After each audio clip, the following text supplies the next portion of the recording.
Muy buenas tardes o muy buenos días.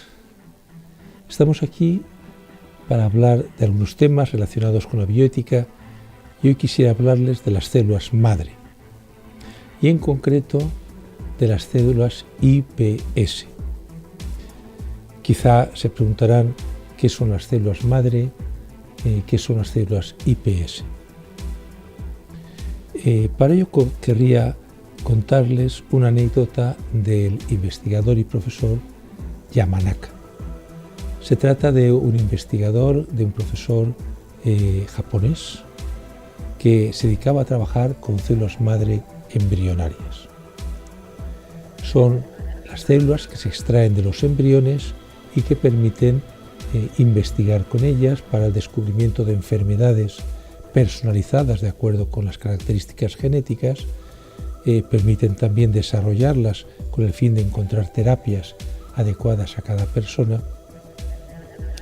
Él estaba investigando con este tipo de células madre. Un día, en las Navidades de 1999 al año 2000, en Nueva York, donde él trabajaba, cuenta él mismo la historia en un artículo en New York Times.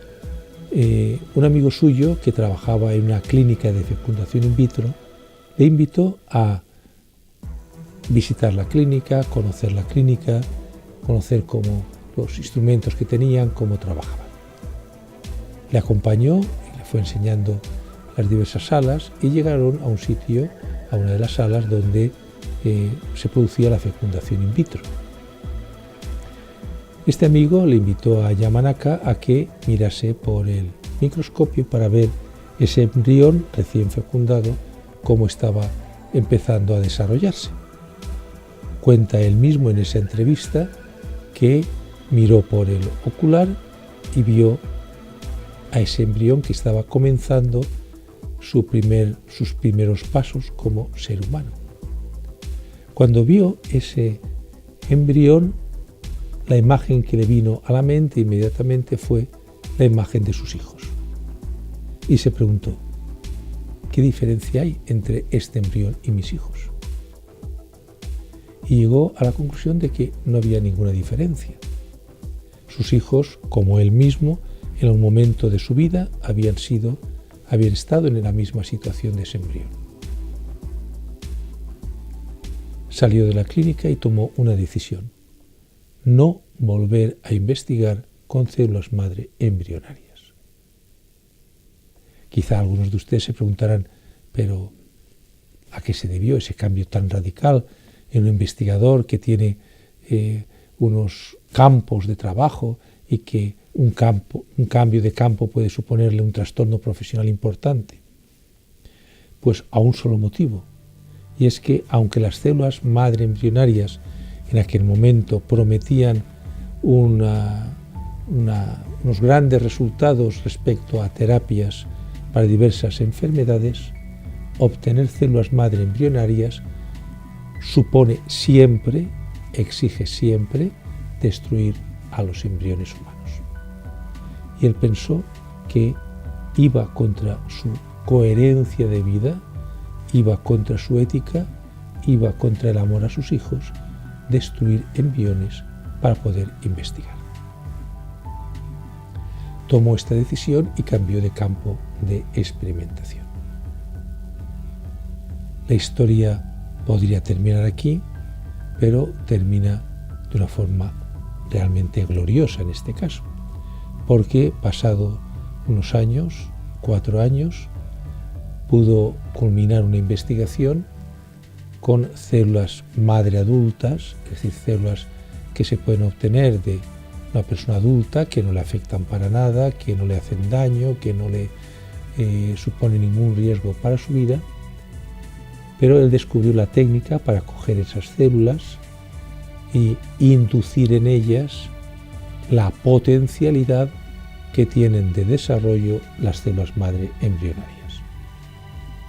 Consiguió descubrir la técnica que le permitiese poder buscar resultados terapéuticos de la misma categoría que antes los buscaba, pero sin destruir ser humano, ninguna vida humana, aunque sea en el estado embrionario.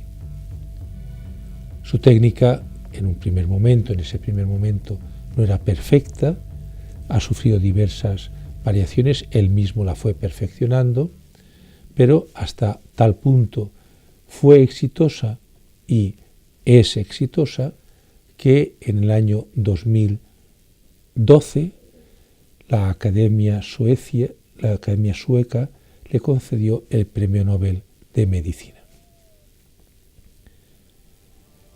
El tratamiento con las células madre es un tratamiento importante para el desarrollo de diversas terapias y de hecho se está utilizando para desarrollar diversas terapias.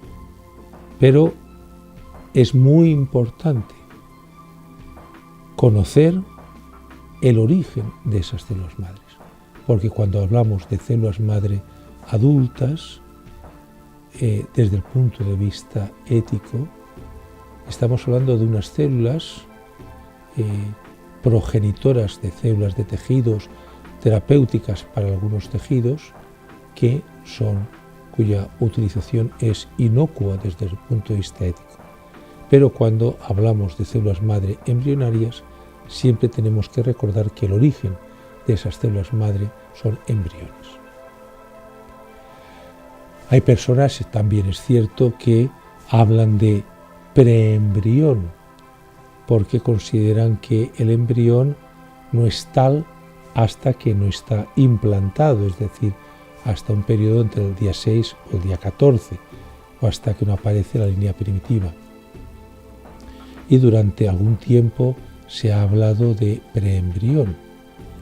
También hay personas que hablan de que durante los 14 primeros días del embrión, propiamente no son individuos humanos, sino que son un conglomerado de células iguales unas a otras e iguales como las que podemos tener nosotros en la piel o en cualquier tejido.